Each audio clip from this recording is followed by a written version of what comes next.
ആകാശവാണി.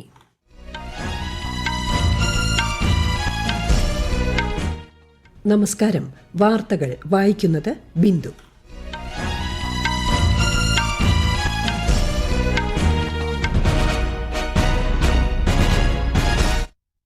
പ്രധാന വാർത്തകൾ.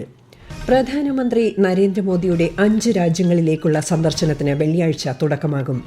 പശ്ചിമേഷ്യൻ സംഘർഷ സാഹചര്യത്തിലും രാജ്യത്ത് ആഭ്യന്തര LPG ഉൽപ്പാദനം വർദ്ധിപ്പിക്കാൻ സാധിച്ചതായി കേന്ദ്രമന്ത്രി ഹർദീപ് സിംഗ് പുരി. രാജ്യത്തുടനീളമുള്ള കോടതികളുടെ നവീകരണത്തിനായി ഉന്നതതല സമിതിയെ നിയോഗിച്ച് സുപ്രീംകോടതി. വിശദമായ റിപ്പോർട്ട് ഈ വർഷം ഓഗസ്റ്റ് 31-നകം സമർപ്പിക്കണം. കേരളത്തിൽ പുതിയ മുഖ്യമന്ത്രിയെ തെരഞ്ഞെടുക്കാൻ സംസ്ഥാനത്തെ മുതിർന്ന നേതാക്കളുമായി ചർച്ച നടത്തി കോൺഗ്രസ് കേന്ദ്ര നേതൃത്വം. പുതുച്ചേരി മുഖ്യമന്ത്രിയായി N. രംഗസ്വാമി നാളെ സത്യപ്രതിജ്ഞ ചെയ്യും. തമിഴ്നാട് നിയമസഭയിൽ വിശ്വാസ വോട്ടെടുപ്പ് നാളെ. IPL ക്രിക്കറ്റിൽ ടോസ് നേടിയ സൺറൈസേഴ്സ് ഹൈദരാബാദ് ഗുജറാത്ത് ടൈറ്റൻസിനെ ബാറ്റിംഗിനയച്ചു. വാർത്തകൾ വിശദമായി. പ്രധാനമന്ത്രി നരേന്ദ്രമോദിയുടെ 6 ദിവസത്തെ UAE, Netherlands, Sweden, Norway, Italy സന്ദർശനത്തിന് വെള്ളിയാഴ്ച തുടക്കമാകുമെന്ന് വിദേശകാര്യ വക്താവ് Randhir Jaiswal. UAE president Sheikh Mohammed bin Zayed Al നഹ്യാനുമായി അദ്ദേഹം കൂടിക്കാഴ്ച നടത്തുമെന്ന് അദ്ദേഹം ന്യൂഡൽഹിയിൽ വാർത്താസമ്മേളനത്തിൽ പറഞ്ഞു. पहला पड़ाव प्रधानमंत्री का संयुक्त अरब अमीरात का होगा. संयुक्त अरब अमीरात के साथ हमारे बहुआयामी रिश्ते हैं, लेकिन उसमें ऊर्जा सुरक्षा बहुत अहम एक उसका भाग्य है. ऊर्जा सुरक्षा पर बातचीत होगी, कैसे इसको और व्यापक किया जाए. ऊर्जा सुरक्षा हमारी है, उसको हम मजबूत कर सके. उसके अलावा जो 4 अन्य देश हैं, नॉर्डिक समिट होने वाला है, नॉर्वे की यात्रा है, स्वीडन की यात्रा है, इटली की यात्रा, नेदरलैंड्स की यात्रा है. इनोवेशन इकोसिस्टम में भारत में बहुत काम हो रहा है और क्लीन एनर्जी टेक्नोलॉजीज में ये लोग और ग्रीन ट्रांजिशन में काफी आगे हैं. तो इन सभी मुद्दे पर हमारी बातचीत होगी. विकसित भारत की तरफ हमको ले आता है, उसको कैसे मजबूत किया जाएगा, ये प्रधानमंत्री के दौरे का एक मुख्य आधार है. സന്ദർശനത്തിന്റെ 2ാം പാദത്തിൽ നെതർലാൻഡ്സിലെത്തുന്ന ശ്രീ മോദി വില്യം അലക്സാണ്ടർ രാജാവുമായും രാജ്ഞിയുമായും പ്രധാനമന്ത്രി റോബ് എട്ടനുമായും കൂടിക്കാഴ്ച നടത്തും. ഞായറാഴ്ച സ്വീഡനും തുടർന്ന് നോർവേയും ഇറ്റലിയും പ്രധാനമന്ത്രി സന്ദർശിക്കും. ബ്രിക്സ് വിദേശകാര്യമന്ത്രിമാരുടെ യോഗത്തിന് ഇന്ത്യ ആതിഥേയത്വം വഹിക്കും. ഈ മാസം 14, 15 തീയതികളിൽ നടക്കുന്ന യോഗത്തിൽ വിദേശകാര്യമന്ത്രി S. ജയശങ്കറാണ് അധ്യക്ഷത വഹിക്കുന്നത്. ബ്രിക്സ് വിദേശകാര്യമന്ത്രിമാരും അംഗരാജ്യങ്ങളിൽ നിന്നും പങ്കാളി രാജ്യങ്ങളിൽ നിന്നുമുള്ള പ്രതിനിധികളും യോഗത്തിൽ പങ്കെടുക്കുമെന്നും പ്രധാനമന്ത്രി നരേന്ദ്രമോദിയെ അവർ സന്ദർശിക്കുമെന്നും വിദേശകാര്യ മന്ത്രാലയ വക്താവ് രൺധീർ ജയ്സ്വാൾ അറിയിച്ചു. ലോക നഴ്സ് ദിനത്തോടനുബന്ധിച്ച് ദേശീയ ഫ്ലോറൻസ് നൈറ്റിംഗേൾ പുരസ്കാരങ്ങൾ രാഷ്ട്രപതി ദ്രൗപദി മുർമു ന്യൂഡൽഹിയിൽ സമ്മാനിച്ചു. നഴ്സിംഗ് മേഖലയിൽ വിശിഷ്ട സംഭാവനകൾ നൽകിയ 15 പേർ പുരസ്കാരം ഏറ്റുവാങ്ങി. കേരളത്തിൽ നിന്നും ലക്ഷദ്വീപിൽ നിന്നുമായി 3 പേരാണ് ഇക്കുറി അവാർഡ് നേടിയത്. തിരുവനന്തപുരം പാങ്ങപ്പാറ ഹെൽത്ത് സെന്ററിലെ senior nursing officer Manjumol VS, Dadra Nagar Haveli Namo hospital assistant nursing superintendent Deepa Biju, Lakshadweep government Indira Gandhi ഹോസ്പിറ്റലിലെ നഴ്സിംഗ് ഓഫീസർ ഐഷ ബീബി എന്നിവർ പുരസ്കാര ജേതാക്കളിൽ ഉൾപ്പെടുന്നു. രാജ്യത്തുടനീളമുള്ള കോടതികളുടെ നവീകരണത്തിനായി ഉന്നതതല സമിതിയെ നിയോഗിച്ച് സുപ്രീംകോടതി. സമിതിയുടെ വിശദമായ റിപ്പോർട്ട് പ്രധാനമന്ത്രിയുടെ സാമ്പത്തിക ഉപദേശക സമിതി അംഗമായ സഞ്ജീവ് സന്യാലിന് ഈ വർഷം ഓഗസ്റ്റ് 31-നകം സമർപ്പിക്കണം. ഇതു സംബന്ധിച്ച വിശദമായ രൂപരേഖ തയ്യാറാക്കുന്നതിനും 40 മുതൽ 50,000 കോടി രൂപ വരെ സർക്കാർ വിഹിതം നേടിയെടുക്കുന്നതിനുമാണ് സുപ്രീംകോടതി ജസ്റ്റിസ് അരവിന്ദ് കുമാറിന്റെ നേതൃത്വത്തിൽ ജുഡീഷ്യൽ ഇൻഫ്രാസ്ട്രക്ചർ അഡ്വൈസറി കമ്മിറ്റി രൂപീകരിക്കുന്നതെന്ന് ചീഫ് ജസ്റ്റിസ് സൂര്യകാന്ത് പറഞ്ഞു.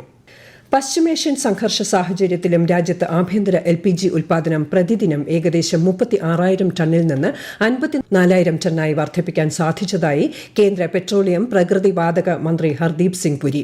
ന്യൂഡൽഹിയിൽ ഇന്ന് നടന്ന വാർഷിക ബിസിനസ് ഉച്ചകോടി 2026-നെ അഭിസംബോധന ചെയ്യവെയാണ് അദ്ദേഹം ഇക്കാര്യം വ്യക്തമാക്കിയത്. Our LPG, which you use in kitchens, about 60% used to come from the Strait of Hormuz.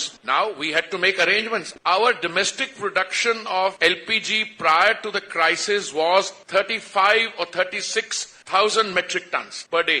We ramped up our domestic production to 54,000 metric tons. This by itself is a mind-boggling thing.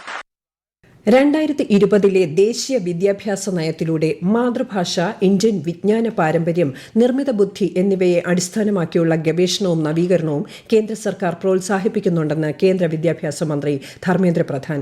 Indian council of social science research ICSSRന്റെ 58ാമത് സ്ഥാപക ദിനാഘോഷത്തിൽ സംസാരിക്കുകയായിരുന്നു അദ്ദേഹം.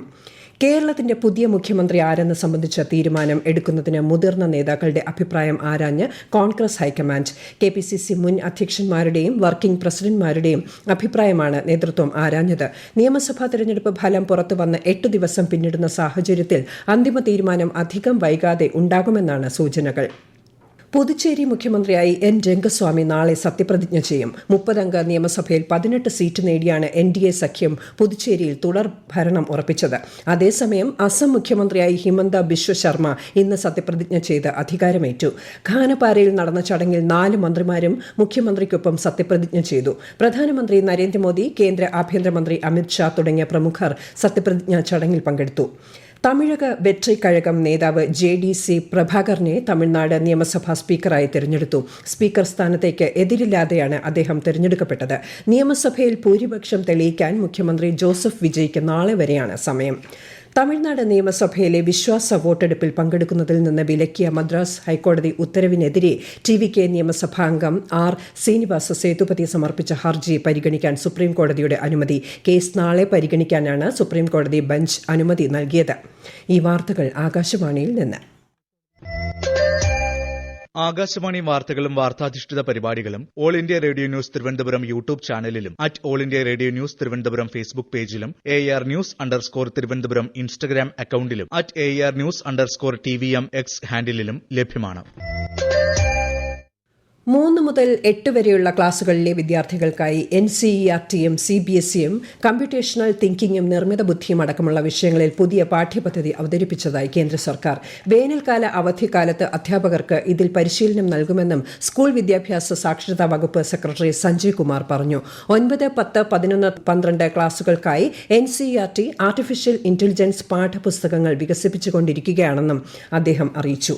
2030 India ആതിഥേയത്വം വഹിക്കുന്ന Commonwealth ഗെയിംസിന് മുന്നോടിയായി കായിക മേഖലയുമായി ബന്ധപ്പെട്ട രാജ്യത്തെ ജനങ്ങളുടെ മനോഭാവം, സർഗാത്മകത, യുവാക്കളുടെ പങ്കാളിത്തം എന്നിവ പ്രോത്സാഹിപ്പിക്കുന്നതിനായി sports authority of India my ഭാരതുമായി സഹകരിച്ച് നടപ്പിലാക്കുന്ന 3 സംരംഭങ്ങൾക്ക് തുടക്കമായി. വിശദാംശങ്ങളിലേക്ക്.